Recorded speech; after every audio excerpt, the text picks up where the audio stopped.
बिस्मिल्लाहिर्रहमानिर्रहीम। अस्सलाम वालेकुम। आज मैं आपको सहाबा रज़ी अल्लाह ताला अन्हो का एक वाक़या सुनाती हूँ। हज़रत अब्दुल्ला बिन उमर रज़ी अल्लाह ताला अन्हो एक मर्तबा बाज़ार में तशरीफ़ रखते थे कि जमात का वक्त हो गया। देखा कि फ़ौरन सब के सब अपनी अपनी दुकानें बंद करके मस्जिद में दाखिल हो गए।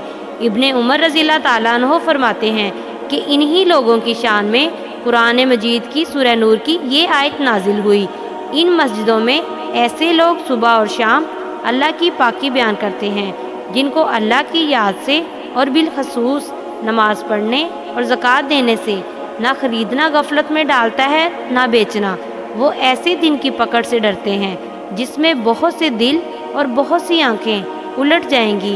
हज़रत इब्ने अब्बास रज़ी अल्लाह ताला अन्हो फरमाते हैं कि वो लोग तजारत वगैरह अपने अपने कारोबार में मशगूल होते थे, लेकिन जब अजान की आवाज़ सुनते तो सब कुछ छोड़कर फ़ौरन मस्जिद में चले जाते। एक जगह कहते हैं कि खुदा की कसम ये लोग ताजिर थे मगर इनकी तजारत उनको अल्लाह के ज़िक्र से नहीं रोकती थी। हज़रत अब्दुल्ला बिन मसूद रज़ी अल्लाह ताला अन्हो एक मर्तबा बाज़ार में तशरीफ़ रखते थे कि अजान हो गई। उन्होंने देखा कि लोग अपने अपने सामान को छोड़कर नमाज की तरफ चल दिए। एक हदीस में हुज़ूर सल्लल्लाहु अलैहि वसल्लम का इरशाद है कि क़यामत के दिन जब हक़ ताला शाना तमाम दुनिया को एक जगह जमा फरमाएंगे तो इरशाद होगा, कहाँ हैं वो लोग जो खुशी और रंज दोनों हालतों में अल्लाह की हमद करने वाले थे। तो एक मुख्तसर जमात उठेगी और बग़ैर हिसाब किताब के जन्नत में दाखिल हो जाएगी।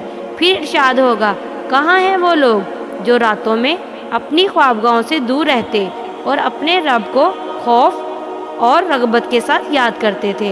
एक दूसरी मुख्तसर जमात उठेगी और वो भी जन्नत में बग़ैर हिसाब किताब के दाखिल हो जाएगी।